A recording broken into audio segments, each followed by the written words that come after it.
And just explain to us, what exactly does it mean to win that award? Because some would say it's quite life-changing, Well, in my particular case, it was life changing. I think I won it at exactly the right time right? because social media was big, which meant that Twitter exploded. I'm the first African winner, and so far only African winner. I was a female winner, which was a big deal. And people just really responded in a very strong way, and I think that's because social media was so evolved at that point. But it is a very meaningful award, and I think it can definitely, it has a huge impact on sales. But even more importantly, it put me on editors' radars. People who'd never heard of me before suddenly went out and bought the book. The book was actually about to go out of print at the time that it won the Arthur C. Clarke Award, and Wow. now it's in, I don't know, the sixth or seventh printing in South Africa. Mm, Um, so that saved the book. I think it saved my career. It certainly catapulted me to where I am now. But again, it was a perfect storm of circumstance. It was winning the Arthur C. Clarke Award. It was having an amazing agent and having a killer idea for a new novel, which is The Shiny Girls. And it was a very easily sellable idea. Whereas most of my books take a paragraph to explain what they're about. This one's easy. It's a time traveling serial killer, and anyone can get that straight away. Straight away. And when you're getting a book deal, it often depends on the marketing department. They have to be able to buy in to the book to know how they are going to sell it.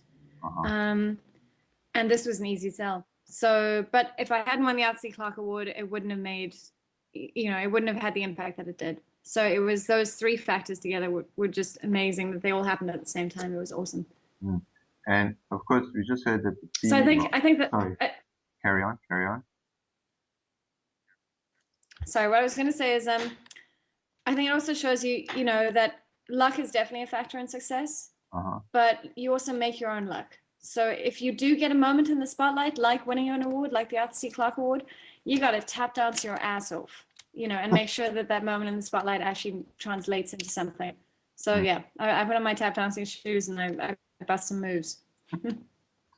And of course, we just heard that TV rights have been acquired by the company that Leonardo DiCaprio is involved with. So what do you think drew him to this project? Um, I think the fact that the Shiny Girl subverts the serial killer genre in a very big way. A lot of it is taken from the victim's perspective, and whereas a lot of serial killer novels or TV shows, and I'm thinking of Hannibal in particular most recently, or Bates Motel, almost kind of glorify the serial killer, and they definitely make you complicit in the action, where you're kind of almost getting off on what the serial killer is doing. I specifically wanted to write against that trend, and to really explore what violence is and what it does to us, and what it means that these young women are dying, and what we've lost with their lives. So I think that's kind of what drew him to it. But also again, it's that very sexy high concept idea, time traveling serial killer. Anyone can buy into that. Oh, yes. But then using that very sexy hook to subvert your expectations, to look at what the 20th century has done to us, how it's shaped us, how women's rights have changed, the loops of history as well as time travel. So it's a very neat hook to get you into a lot of other stuff that I want to talk about. Mm. And are you one of those writers who just gives the thing to Hollywood, or are you wanting to work on that script? I'd like to work on the script. I'm on board as a script consultant. I think I'll probably get a very big name on board, which would be great. Uh-huh. Um, you know, anyone from the Breaking Bad team, take it and run with it. Yeah, that'd But be great. yeah, I'll definitely. That would be amazing. I'm definitely on board as a script consultant and executive producer. So I'll have some say in how it goes. Uh-huh. And I think they're also talking to some absolutely amazing directors who, and if any of those directors comes through, and I'm not allowed to say who they are, but if any of them come through, then wow, they can pretty much do what they want. Yeah. I trust them. I trust them to engage with the story and follow the story and Um, be true to the story, because obviously an adaptation is a different animal. yeah, of course. Just switching something, you're probably one of the writers that really understands how to use social media. So let's say you're a writer now, you got your book out. How would you advise a writer to use social media to market their books and keep in touch with their fans? What should they be doing? All right. Well, first of all, you shouldn't be marketing your book. You should be being an interesting human being. Right. You should be tweeting, like not about your lunch, but about interesting observations or retweeting interesting things that you found on the internet. That, I don't want to say add value because that sounds naff, but you should just be an interesting person. The people I follow on Twitter are interesting people. They're not celebrities. I mean, some of them are celebrity writers, but they're not, I don't follow the Kardashians or even, someone like Natalie Portman, who might have some very interesting things to say, I'm sure. But, I'm just like, well, I don't really know you, and that's kind of weird. It's a way of, Twitter especially is a way of being at the best cocktail party in the world.